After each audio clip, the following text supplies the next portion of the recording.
Hello, this is GardenSerenity back with another episode of The Sinking City.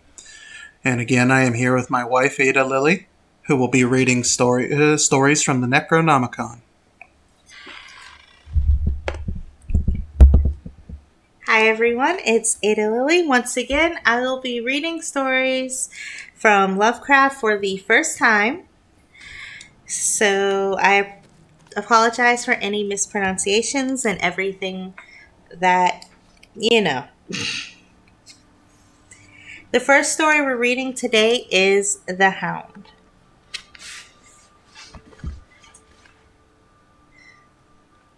In my tortured ears, there sounds unceasingly a nightmare, whirring and flapping, and a faint distant baying as of some gigantic hound. It is not dream. It is not, I fear, even madness. For too much has already happened to give me these merciful doubts. St. John is a mangled corpse. I alone know why, and such is my knowledge that I am about to blow out my brains for fear I shall be mangled in the same way. Down unlit and illimitable corridors of eldritch fantasy sweeps the black shapeless nemesis that drives me to self-annihilation. May heaven forgive the folly and morbidity which led us both to so monstrous a fate.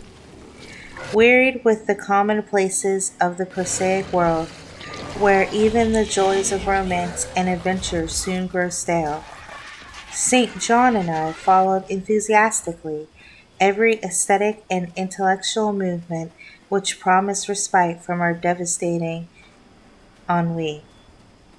The enigmas of the symbolist and the ecstasies of the pre-Raphaelites all were ours in their time, but each new mood was drained too soon of its diverting novelty and appeal. Only the somber philosophy of the decadence could help us, and this we found potent only by increasing gradually the depths and diabolism of our penetrations. Baudelaire and Huymans, sorry if that's wrong, were soon exhausted of thrills, till finally there remained for us only the more direct stimuli of a natural personal experiences and adventures. It was this frightful emotional need which led us eventually to that detestable course which even in my present fear I mention with shame and timidity. That hideous extremity of human outrage, the abhorred practice of grave robbing. I cannot reveal the details of our shocking expeditions, or catalogue even partly the worst of the trophies adorning the nameless museum we prepared in the great stone house where we jointly dwelt, alone and servantless. Our museum was a blasphemous, unthinkable place, where with the satanic taste of neurotic vertice we had assembled an universe of terror and decay to excite our jaded sensibilities. It was a secret room far, far underground, where huge winged demons carven of basalt and onyx vomited from the wide grinning mouths of weird green and orange light, and hidden pneumatic pipes ruffled into kaleidoscope dances of death the lines of red charnel things hand in hand woven in voluminous black hangings. Through these pipes came at will the odors of our mood most craved, sometimes the scent of pale funeral lilies, sometimes the narcotic incense of imagined eastern shrines of the kingly dead, and sometimes, how I shudder to recall it, the frightful soul upheaving stenches of the uncovered grave. Around the walls of this repellent chamber were cases of antique mummies, alternating with comely, lifelike bodies, perfectly stuffed and cured by the taxidermist's art, and with headstones snatched from the oldest churchyards of the world. Niches here and there contained skulls of all shapes and heads preserved in various stages of dissolution. There one might find rotting bald hats of famous noblemen, and the fresh and radiantly golden heads of new buried children. Statues and paintings there were, all of the fiendish subjects, and some executed by St. John and myself. A locked portfolio, bound in tanned human skin, held certain unknown and unnameable drawings, which it was rumored Goya had perpetrated but dared not acknowledge. There were nauseous musical instruments, string, brass, and woodwind, on which St. John and I sometimes produced dissonances of exquisite morbidity and cacodemoniacal ghastliness, whilst in a multitude of inlaid ebony cabinets reposed the most incredible and unimaginable variety of tomb loot ever assembled by human madness and perversity. It is of this loot in particular that I must not speak. Thank God I had the courage to destroy it long before I thought of destroying myself. The predatory excursions on which we collected our unmentionable treasures were always artistically memorable events.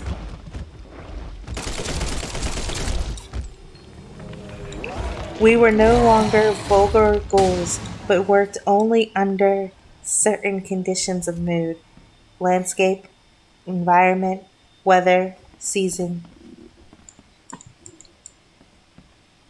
and moonlight. These pastimes were to us the most exquisite form of aesthetic expression. We gave their details a fastidious technical care. An inappropriate hour, a jarring lighting effect, or a clumsy manipulation of damp sod would almost totally destroy for us that ecstatic titillation of which followed the exhumation of some ominous, grinning secret of the earth. Our quest for novel scenes and piquant conditions was feverish and insatiate. St. John was always the leader, and he it was who led the way at last to that mocking, accursed spot which brought us our hideous and inevitable doom. By what malign fatality were we lured to that terrible Holland churchyard? I think it was the dark rumor and legendry, the tales of one buried for 5 centuries, who had himself been a ghoul in his time, and had stolen a potent thing from a mighty sepulchre. I can recall the scene in these final moments, the pale autumnal moon over the graves, casting long, horrible shadows, the grotesque trees, drooping sullenly to meet the neglected grass and the crumbling slabs. The vast legions of strangely colossal bats that flew against the moon, the antique ivied church pointing a huge spectral finger at the livid sky, the phosphorescent insects that danced like death fires under the yews in a distant corner, the odors of mold, vegetation, and less explicable things that mingled feebly with the night wind from over far swamps and seas, and worst of all, the faint, deep toned baying of some gigantic hound which we could neither see nor definitely place. As we heard the suggestion of baying, we shuddered, remembering the tales of peasantry, for he whom we sought had centuries been found in this selfsame spot, torn and mangled by the claws and teeth of some unspeakable beast. I remember how we delved into the ghoul's grave with our spades, and how we thrilled at the picture of ourselves, the graves, the pale watching moon, the horrible shadows, the grotesque trees, the titanic backs, the antique church, the dancing death fires, the sickening odors, the gently moaning night wind, and the strange, half heard directionless baying of those whose objective existence we could scarcely be sure. Then we struck a substance harder than the damp mold and beheld a rotting oblong box, crusted with mineral deposits from the long undisturbed ground. It was incredibly tough and thick, but so old that we finally pried it open and feasted our eyes on what it held.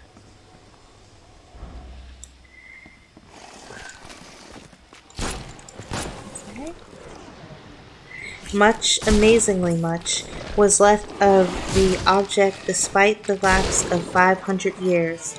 The skeleton, though crushed in places by the jaws of the thing that had killed it, held together in surprising firmness, and we gloated over the clean white skull, and its long firm teeth, and its eyeless sockets that once had glowed with a charnel fever like our own.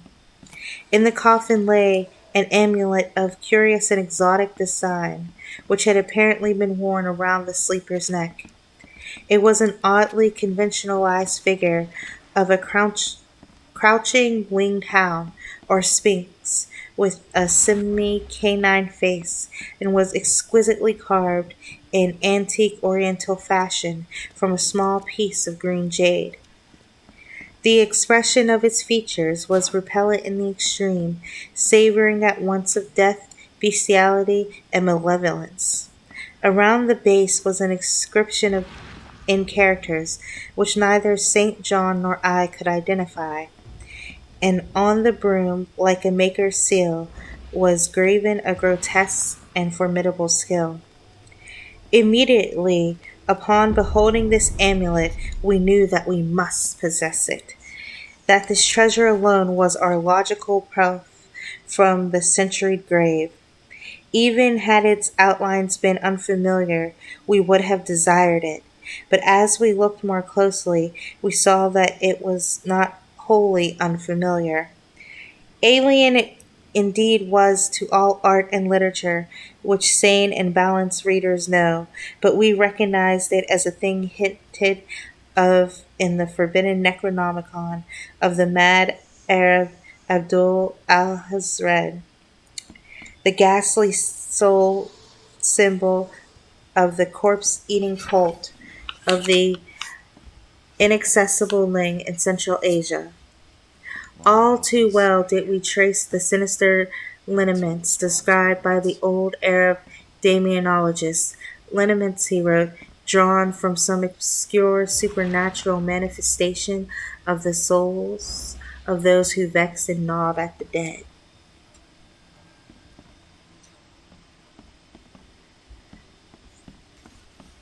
Seizing the green jade object, we gave a last glance at the bleached and cavern-eyed face of its owner, and closed up the grave as we found it. As we hastened from the abhorrent spot, the stolen amulet in St. John's pocket, we thought we saw the bats descend in a body to the earth we had so lately rifled, as if seeking for some cursed and unholy nourishment. But the autumn moon shone weak and pale, and we could not be sure. So, too, as we sailed the next day away from Holland to our home, we thought we heard the faint, distant baying of some gigantic hound in the background. But the autumn wind moaned sad and wan, and we could not be sure. Less than a week after our return to England, strange things began to happen. We lived as recluses, devoid of friends, alone, and without servants in a few rooms of an ancient manor house on a bleak and unfrequented moor, so that our doors were seldom disturbed by the knock of the visitor. Now, however, we are troubled by what seemed to be a frequent fumbling in the night, not only around the doors, but around the windows also, upper as well as lower. Once we fancied that a large opaque body darkened the library window when the moon was shining against it, and another time we thought we heard the whirring or flapping sound not far off. On each occasion, investigation revealed nothing, and we began to ascribe the occurrences to imagination, which still prolonged in our ears the faint, far baying we thought we heard in the Holland churchyard. The jade amulet now reposed in a niche in our museum, and sometimes we burned a strangely scented candle before it. We read much in Alhazred's Necronomicon about its properties and about the relation of ghost souls to objects it symbolized, and were disturbed by what we read. Then terror came. On the night of September 24th, I heard a knock on my chamber door. Fancying it St. John's, I bade the knocker enter, but was answered only by a shrill laugh. There was no one in the corridor. When I aroused St. John from his sleep, he professed entire ignorance of the event and became as worried as I. It was that night It was the night that the faint distant baying over the moor became to us a certain and dreaded reality. 4 days later, whilst we were both in the hidden museum, there came a low, cautious scratching at the single door which led to the secret library staircase. Our alarm was now divided, for, besides our fear of the unknown, we had always entertained a dread that our grisly collection might be discovered. Extinguishing all lights, we proceeded to the door and threw it suddenly open, whereupon we felt an unaccountable rush of air, and heard, as if receding far away, a queer combination of rustling, tittering, and articulate chatter. Whether we were mad, dreaming, or in our senses, we did not try to determine. We only realized with the blackest of apprehensions that the apparently disembodied chatter was beyond a doubt in the Dutch language. After that, we lived in growing horror and fascination. Mostly we held to the theory that we were jointly going mad from our life of unnatural excitements, but sometimes it pleased us more to dramatize ourselves as the victims of some creeping and appalling doom. Bizarre manifestations were now too frequent to account. Our lonely house was seemingly alive with the presence of some malign being whose nature we could not guess. And every night that demonic baying rolled over the windswept moor, always louder and louder. On October 29th, we found in the soft earth underneath the library window a series of footprints, utterly impossible to describe.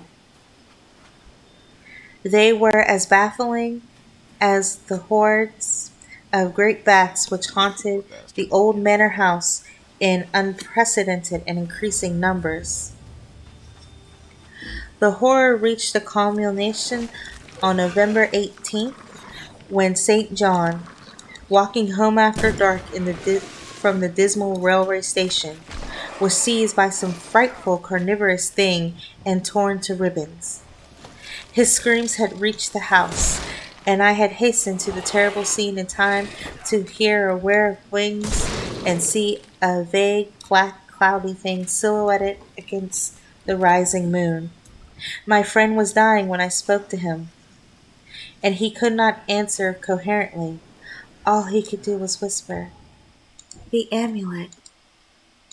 The that damned thing." Then he collapsed, an inert mass of mangled flesh. I buried him the next midnight in one of our neglected gardens, and mumbled over his body one of the devilish rituals he had loved in life. As I pronounced the last demonic sentence, I heard afar on the moor the faint baying of some gigantic hound. The moon was up, but I dared not look at it, and when I saw on the dim lighted moor a wide nebulous shadow sweeping from mound to mound, I shut my eyes and threw myself face down upon the ground.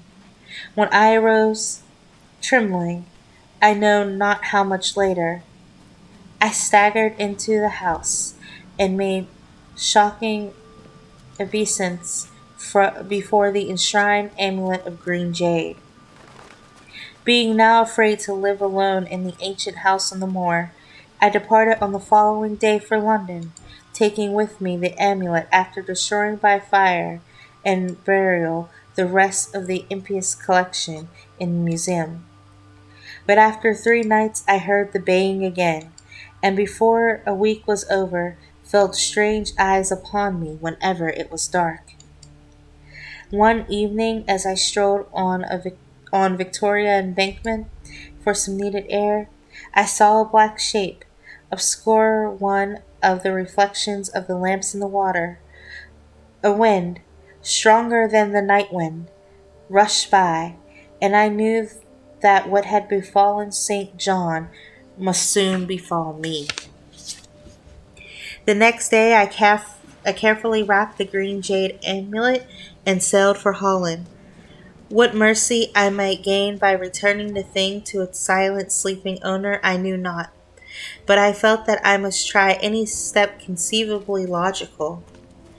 What the hound was, or why it had pursued me, were questions still vague, but I had first heard the baying in the ancient churchyard, and every subsequent event, including St. John's dying whisper, had served to connect the curse with the stealing of the amulet. Accordingly, I sank into the nethermost abysses of despair when, at an inn in Rotterdam, I discovered that thieves had despoiled me of this sole means of salvation. The baying was loud that evening, and in the morning I read of a nameless deed in the vilest quarter of the city. The rabble were in terror, for upon an evil tenement had fallen a red death beyond the vilest previous crime of the neighborhood.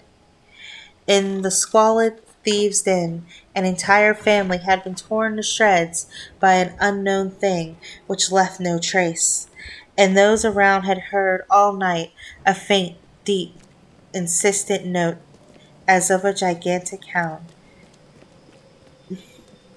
So at last I stood again in this unwholesome churchyard, where a pale winter moon cast hideous shadows, and leafless trees drooped sullenly to meet the withered frosty grass and cracking slabs, and the ivied church pointed a jeering finger at the unfriendly sky, and the night wind howled maniacally from over frozen swamps and frigid seas. The baying was very faint now, and it ceased altogether as I approached the ancient grave I had once violated, and frightened away an abnormally large horde of bats which had been hovering curiously around it. I know not why I went thither, unless to pray or gibber out insane pleas and apologies to the calm white thing that lay within. But, whatever my reasons, I attacked the half frozen sod with a desperation partly mine and partly that of a dominating will outside myself. Excavation was much easier than I expected, though at one point I encountered a queer interruption, when a lean vulture darted down out of the cold sky and pecked frantically at the grave earth until I killed him with a blow of my spade. Finally, I reached the rotting oblong box and removed the damp nitrous cover. This is the last rational act I ever performed. For crouched within that centroid coffin, embraced by a close-packed nightmare retinue of huge, sinewy, sleeping bats, was the bony thing my friend and I had robbed.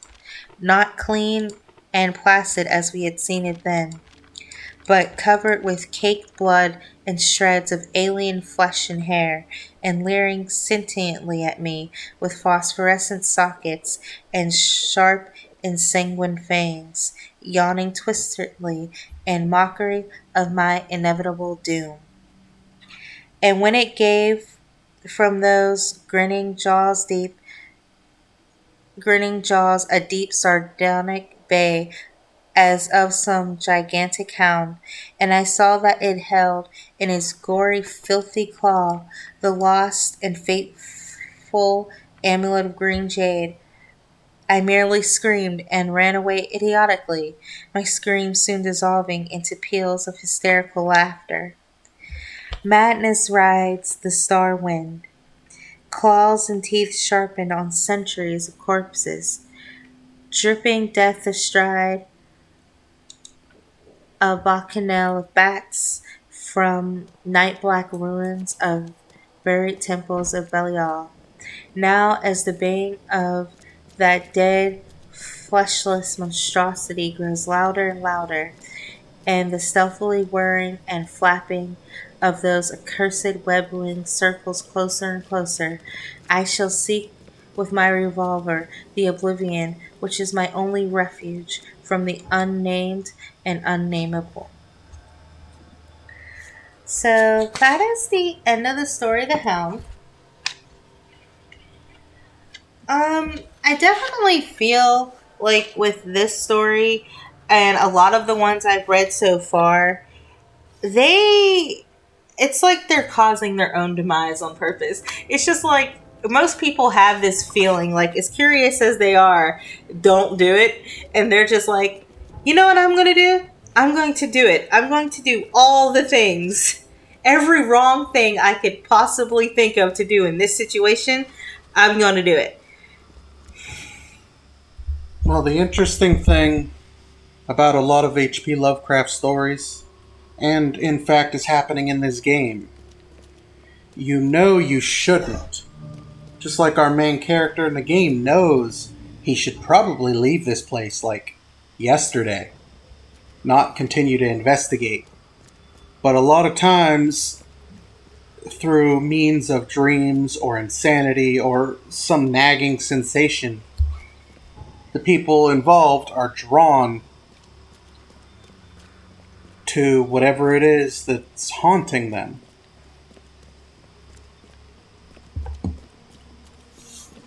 I think, well, that's the thing. It's just like, they were, a lot of them seem to already be doing despicable acts. They're robbing graves, they're going into places that are obviously forbidden for a reason.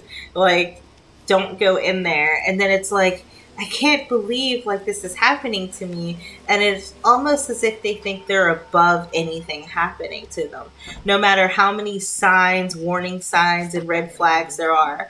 Like in that story I was just reading, it's like you see all these bats, you see all these other things. It's just really creepy. And you hear this noise and you just thinking to yourself, like, why would you take that amulet?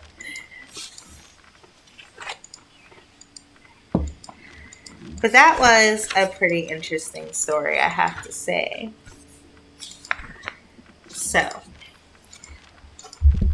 the next story I'll be reading this video is called The Ineffable. Right. We were sitting on a dilapidated 17th century tomb in the late afternoon of an autumn day at the old burying ground in Arkham and speculating about the unnameable. Looking toward the giant willow in the cemetery, whose trunk had engulfed an ancient, illegible slab, I had made a fantastic remark about the spectral and unmentionable nourishment which the colossal roots must be sucking from that hoary, charnel earth. When my friend chided me for such nonsense, and told me that since no interments had occurred there for over a century, nothing could possibly exist to nourish the tree in other than an ordinary manner. Besides, he added, my constant talk about the ineffable and unmentionable things was a very puerile device, quite in keeping with my lowly standing as an author.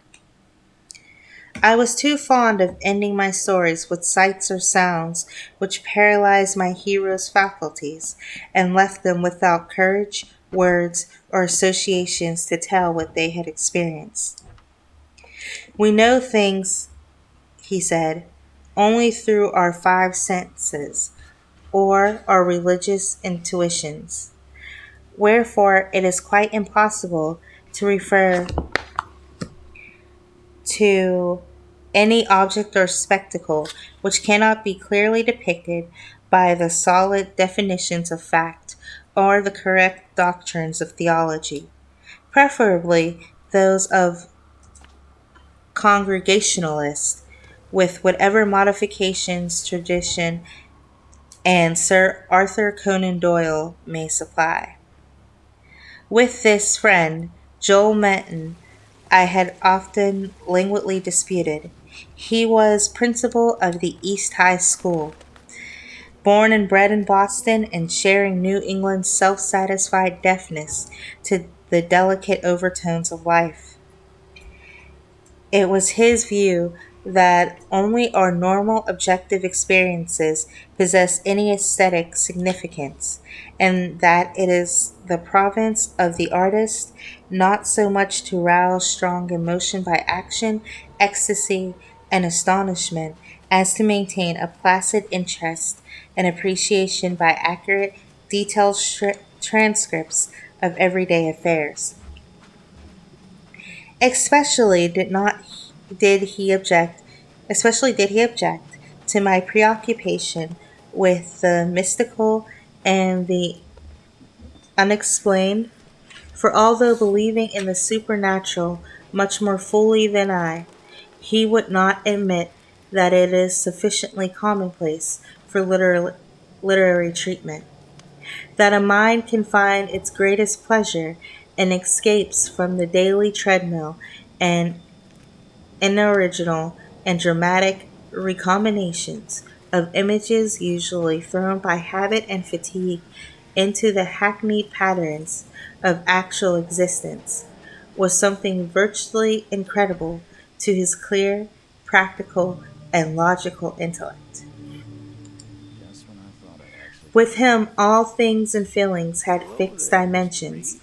I properties, didn't expect to see causes, you here and so soon. effects, and although he Sure. vaguely knew Well, that I the must mind say, sometimes I'm a holds little visions and hurt. sensations The Yellow of King's far full of less geometrical, everything that goes on in this classifiable, war. and workable That nature, includes you. he believed himself justified in drawing an arbitrary I've seen line some of your and guys out in ruling the war out before. of It's court hard, though. all that he What? can all They that call cannot be us concerned experienced and citizens these understood by days. the average It's just the kind citizens. of situation we concern Besides, ourselves with. he was Not that almost sure you've that recently nothing lost can something really of be importance. unnameable. We're here to make It sure didn't you sound get sensible back. to him, The seal. Uh-huh. Gotta find it. though I Can't well go to big realized the cuckoo like futility all of them chosen imaginative and before me. metaphysical arguments against the What complacency did you of just an say? orthodox sun All the dweller. chosen. All Something the in the scene chosen of this go afternoon bonkers colloquy eventually. moved me to Whatever you're more doing, than you better step usual on it. You ain't safe. contentiousness. And from what I hear, The it's crumbling been slate showing. slabs, the patriarchal So what do you trees, get out of and the this? century I just do bramble what I'm roofs told. of which And my the boss witch is haunted very old clear about town this. that stretch Boss. all around, And with that there, all don't combined you worry, to son. We'll rouse my find spirit him. in defense of When my all work. is said and done. And I was soon carrying my thrust into the enemy's Oh, own you're country. not. Not at It was all. not, You're here ready indeed, to do your thing. difficult Just leave to us be while begin we do ours. a Let the rough counterattack, redwood show for some I knew face. that Joel Minton We'll put it down actually for half good this clung to time. many old wives' For superstitions sure. which sophisticated people had long outgrown. Beliefs You go on, in the Mr. Reed. appearance of dying Sleep persons away. at distant places, and in the impressions left by old faces on windows through which they had gazed all their lives. To credit these whisperings of rural Don't worry. grandmothers, We'll I stay in now touch. insisted, argued We a got your faith back. in the existence of spectral substances on the earth apart from subsequent to their material counterparts. It argued a capability of believing in phenomena beyond all normal notions. For if a dead man can transmit his visible or tangible image half across the world or down the stretch of the centuries, how can it be absurd to suppose that deserted houses are full of queer, sentient things, or that old graveyards teem with terrible, unbodied intelligence of generations? And since spirit, in order to cause all the manifestations attributed to it, cannot be limited by any of the laws of matter, why is it extravagant to imagine How old is psychically this? living dead It's not things in gonna cause us shapes enough, right? or absences of shapes, which must for Looks human like everybody spectators left in a be mean mood. utterly and appallingly unnameable? Common sense, in reflecting on these subjects, I assured my friend with some warmth, is merely a stupid absence of imagination and mental flexibility. Twilight has now approached, but neither of us felt any wish to cease speaking. Manton seemed unimpressed by my arguments, and eager to refute them, having that confidence in his own opinions, which had doubtless caused his success as a teacher, whilst I was too sure of my ground to fear defeat. I The believe dusk in you fell, bastards and the with your lights research faintly paper. gleamed in some of the distant windows, but we did not move. Our seat on the tomb was very comfortable, and I knew that my prosaic friend would not mind the carnivorous rift of the ancient roof-disturbed brickwork close behind us, or the utter blackness of the spot brought by the intervention of a tottering, deserted 17th-century house between us and the nearest lighted road. There in the dark, upon that riven tomb, by the deserted house, we talked on about the unnameable, and after my friend had finished his scoffing, I told him of the awful evidence behind the story at which he had scoffed the most. My tale had been called The Attic Window, and appeared in the January 1922 issue of Whispers. In a good many places, especially the South and the Pacific coast, they took the magazines off the stands at the complaints of silly milksops. But New England didn't get the thrill, and merely shrugged its shoulders at my extravagance. The thing, it was averred, was biologically impossible to start with. Merely another of those crazy country mutterings which Cotton Mather had been gullible enough to dump into his chaotic Magnalia Christi Americana, and so poorly authenticated that he had not ventured to name the locality where the horror occurred. And as to the way I amplified the bare jotting You of go the old on, Mr. mystic, Reed. that was Sleep away. quite impossible, sorry, We got your back. and characteristic of a flighty and notional scribbler. Mather had indeed told of the thing as being born, but nobody but a cheap sensationalist would think of having it grow up, look into people's windows at night, and be hidden in the attic of a house, in flesh and in spirit, till someone saw it at their window centuries later and couldn't describe what it was that turned his hair gray. All this was flagrant trashiness, and my friend Manton was not slow to insist on that fact. Then I told him what I had found in an old diary kept between 1706 and 1723, unearthed among family papers not a mile from where we were sitting, that and the certain reality of the scars of my on my ancestors' chest and back which the diary described. I told him, too, of the fears that in that region and how they were whispered down for generations, and how no mythical madness came to the boy who in 1793 entered an abandoned house to examine certain traces suspected to be there. It had been an eldritch thing. No wonder sensitive students shudder at the Puritan age in Massachusetts. So little is known of what went on beneath the surface. So little, yet such a ghastly festering What were they after? as it bubbles up putrescently in occasional ghoulish glimpses. The witchcraft terror is a horrible ray of light on what was stewing in men's crushed brains, but even that is a trifle. There was no beauty, no freedom. We can see that from the architectural and household remains and the poisonous sermons of the cramped divines. And inside that rusted iron straitjacket lurked gibbering hideousness, perversion, and diabolism. Here, truly, was the apotheosis of the unnameable. Cotton Mather, in that demonic sixth book which no one should read after dark, minced no words as he flung forth his anathema. You're here on some kind of Stern as a Jewish prophet pilgrimage? and laconically unamazed as none since his day could be, he told of the beast that had brought forth what was more than beast but less than man, the thing with the blemished eyes, and of the screaming drunken wretch that they hanged for having such an eye. This much he baldly told, yet without a hint of what came after. Perhaps he did not know, or perhaps he knew and did not dare to tell. Others knew, but did not dare to tell.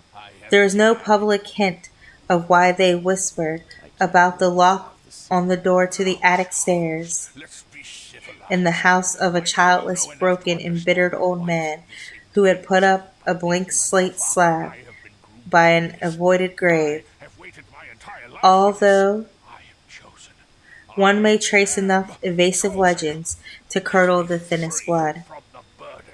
It is all in that ancestral diary I found, Stop me, God. all the hushed innuendos and furtive tales of things with a blemished eye seen at windows in the night or in deserted meadows near the woods.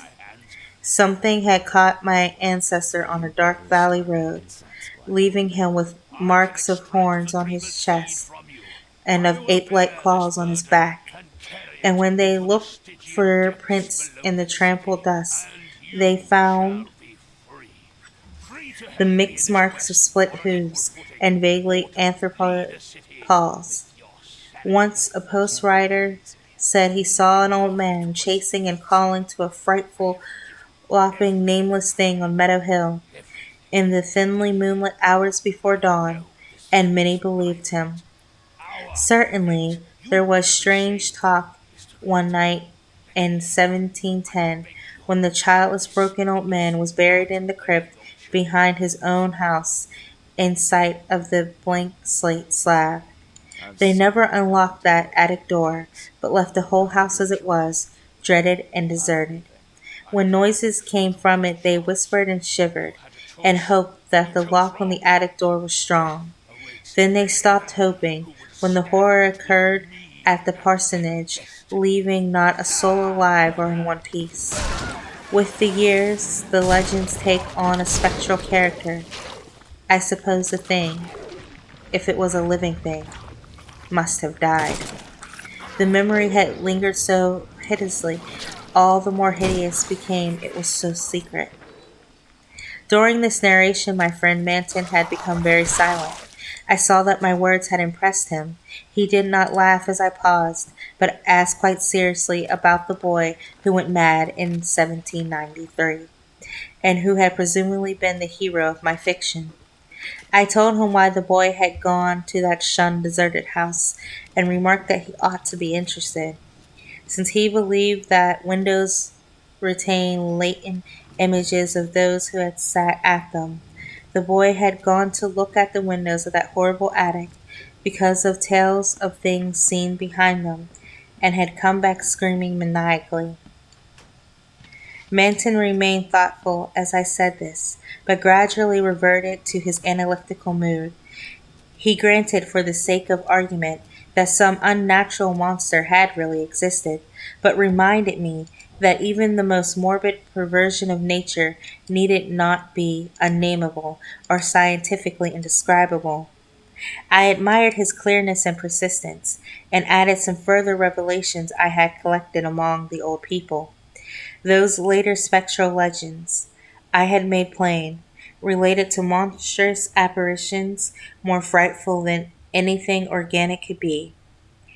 Apparitions of gigantic bestial forms, sometimes visible, sometimes only tangible, which floated on about the moonless nights and haunted the old house, the crypt behind it, and the grave where a sapling had sprouted beside an illegible slab.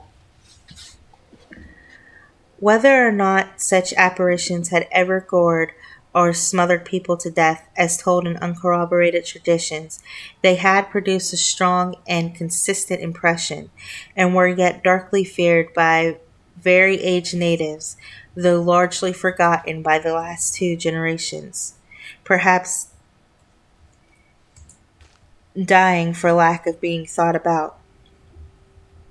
Moreover, so far as aesthetic theory was involved, if the psychic animations of human creatures be grotesque distortions, what coherent representation could express or portray as gibbous and infamous a nebulosity as the spectre of a malign, chaotic perversion itself, a morbid blasphemy against nature? Molded by the dead brain of a hybrid nightmare, would not such a vacuous terror constitute in all loathsome truth the exquisitely, the shriekingly unnameable? The hour must have grown very late. A singularly noiseless bat brushed by me, and I believe it touched Manton also, for although I could not see him, I felt him raise his arm. Presently he spoke. But is that house with the attic window still standing deserted? Yes, I answered. I have seen it. And did you find anything there? In the attic or anywhere else? There there were some bones up under the eaves. They may have been what the boy saw. If he was sensitive, he wouldn't have needed anything in the window glass to unhinge him. If they all came from the same object, it must have been an hysterical, delirious monstrosity. It would have been blasphemous to leave such bones in the world, so I went back with the sack and took them to the tomb behind the house. There was an opening where I could dump them in. Don't think I was a fool. You ought to have seen that skull. It had 4-inch horns, but a face and jaw something like yours and mine. At last I could feel a real shiver run through Manton, who had moved very near, but his curiosity was undeterred. And what about the window panes? They were all gone. One window had lost its entire frame, and in the others there was not a trace of glass in the little diamond apertures. They were that kind. The old lattice windows that went out of use before the 1700s. I don't believe they had any glass for 100 years or more. Maybe the boy broke 'em if he got that far. The legend doesn't say. Menton was reflecting again. I'd like to see the house, Carter. Where is it? Glass or no glass? I must explore it a little. And the tomb where you put those bones, and the other grave without inscription. The whole thing must be a bit terrible. You did see it, until it got dark. My friend was more wrought upon than I suspected, for at this touch of harmless theatricalism, he started neurotically away from me, and actually cried out with a sort of gulping gasp which released a strain of previous repression. It was an odd cry, and all the more terrible because it was answered. For as it was still echoing, I heard a creaking sound through the pitchy blackness, and I knew that a lattice window was opening in that accursed old house beside us. And because all the other frames were long since fallen, I knew that it was the grisly, glassless frame of that demonic attic window. Then came a noxious rush of noisome, frigid air from that same dreaded direction, followed by a piercing shriek just beside me on that shocking rifted tomb of a man and monster. In another instant I was knocked from my gruesome bench by the devilish threshing of some unseen entity of titanic size but undetermined nature. Knocked sprawling on the root clutch mold of that abhorrent graveyard, while from the tomb came such a stifled uproar of gasping and wearing that my fancy peopled Precise stroke. the rayless gloom He died with almost instantly. meltonic legions of that misshapen damned. There was a vortex of withering ice-cold wind, and the rattle of loose bricks and plaster, but I had mercifully fainted before I could learn what it meant. Manton, the smaller than I, is more resilient, for we opened our eyes at almost the same instant despite his greater injuries. Our coaches were side by side, and we knew in a few seconds that we were in St. Mary's Hospital. Attendants were grouped about in tense curiosity, eager to aid our memory by telling us how we came there, and we soon heard of the farmer who had found us at noon in a lonely field beyond Meadow Hill, a mile from the old burying ground, on a spot where an ancient slaughterhouse is reputed to have stood. Manton had two malignant wounds in his chest, and some less severe cuts or gougings in the back. I was not so seriously hurt, but was covered with welts and contusions of the most bewildering character, including the print of a split hoof. It was plain that Manton knew more than I, but he told nothing to the puzzled and interested physicians till he learned what our injuries were. Then he said we were victims of a vicious bull, though the animal was a difficult thing to place and account for. After the doctors and nurses left, I whispered an awestruck question. Good God, Manton! But what was it? Those scars. Was it like that? And I was too dazed to exult when he whispered back a thing I had half expected. No, it wasn't that way at all. It was everywhere. A gelatin, a slime, yet it had shapes, 1,000 shapes of horror beyond all memory. There were eyes, and a blemish. It was the pit, the maelstrom, the ultimate abomination. Carter, it was the unnameable. And that is it for this story. That one was a little more fun and interesting. It's kind of nice to see how his skeptical friend ended up being less skeptical by the end. Honestly, as I've been reading these stories, I've seen a few common Dead themes with policeman must be things trapped. not quite described and some things really described. And for me, obviously, because they're a lot older and this is my first time reading them, it is a bit harder because a lot of the word usage and the way they're phrasing things is extremely new to me and a little difficult. But I like the fact that that one had more of an ending instead of like what happened. Like one of the stories I read in a previous video, where I'm still trying to figure out if he died at the end, or if he escaped, or maybe he was never there at all. Trying to help him, but And I guess that's the point, to leave it up to the imagination, but it just leaves more curiosity as to like how it ended. And I'm almost like the bloodstains are still wet. angry, but not His like phone was actually increasing. angry, that there isn't some sort of closure to that story. I love open ended stories, but sometimes you just really, really want to know the end of it. Wear this. Kill that But bird. a lot of times in these stories, though, they're more scary because they're open ended and you don't know how they ended. I think for me, more than scary, it's just frustrating. It's like, what happened? But in this one, I think it was interesting the way they talked about the injuries, and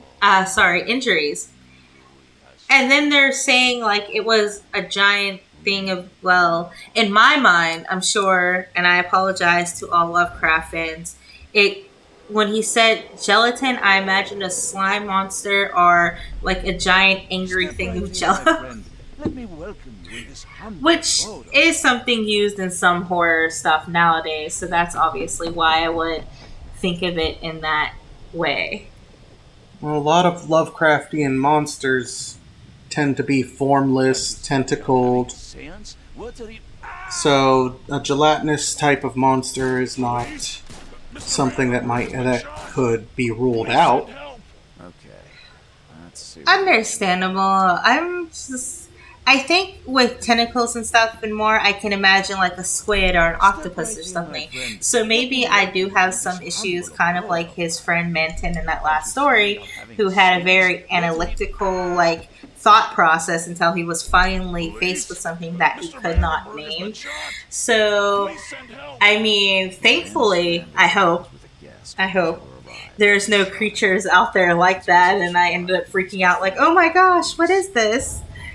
But yeah, it was definitely an interesting story in the way that it went up.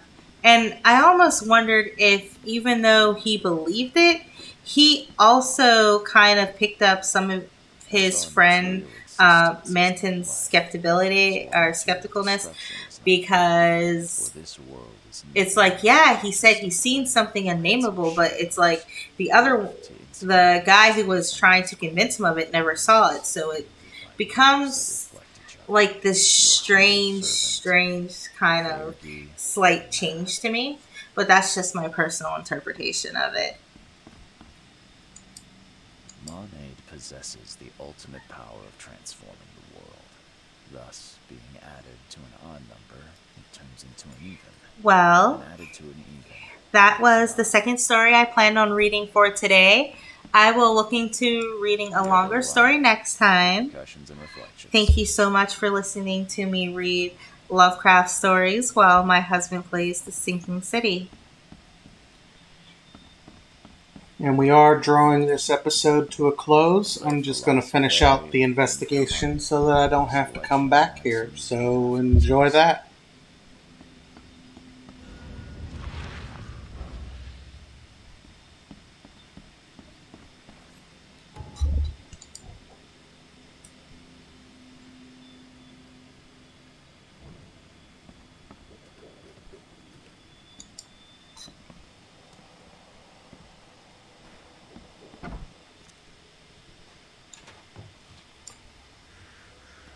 Seeing a dead policeman must be bad. Stop right there. Put your hands up and don't try anything stupid.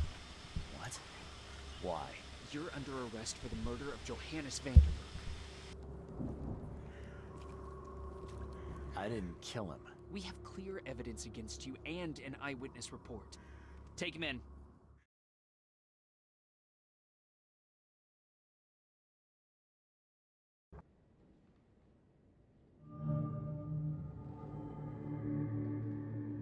Rise and shine, Detective Reed. Hope you've enjoyed your stay. Weren't you the man giving orders back at the Carpenter Manor? To what do I owe the pleasure? You have an excellent memory, Reed. The name's Frank. Regardless, I'm here for you. Mr. Carpenter has put up your bail. I must confess I'm, pleasantly surprised. That seems helping Mr. Carpenter was a good choice after all. Well, you helped Mr. Carpenter, and now he returned the favor. The Carpenter family always pays its debts. That's generous of Mr. Carpenter, but tell me, how did he know I was here? The Carpenter family has a long and proud history of supporting the Oakmont Police Department. Let's just say they keep us in the loop. I didn't kill anyone. Do you have any idea what's going on? Of course you didn't do it, Mr. Reed. The witness must be mistaken. No, seriously. I'm innocent. Okay, sir. Mr. Carpenter wishes to see you. I suggest you take up the matter with him yourself. Fine. Thank you.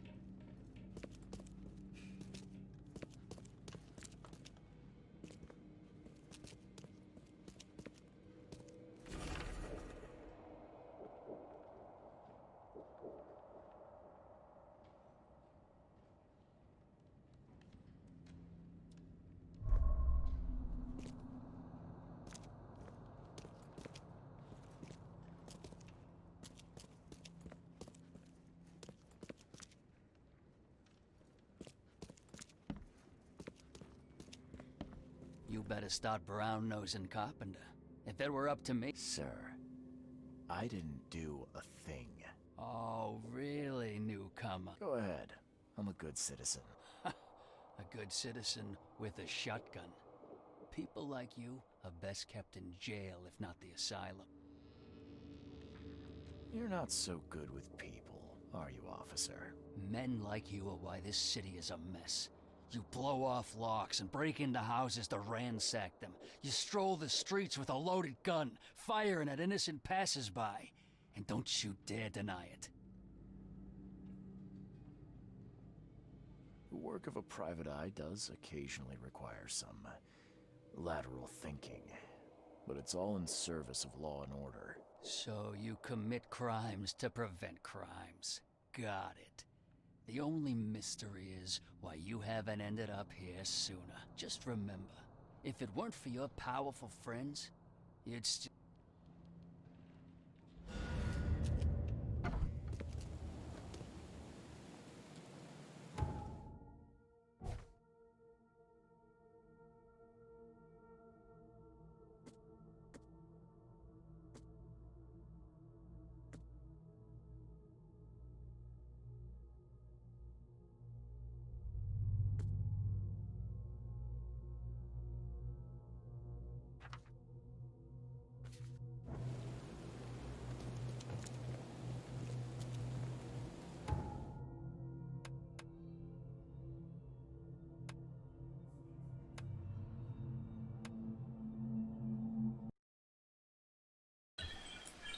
Alright, that's going to do it for this episode. If you enjoyed it, please like and subscribe.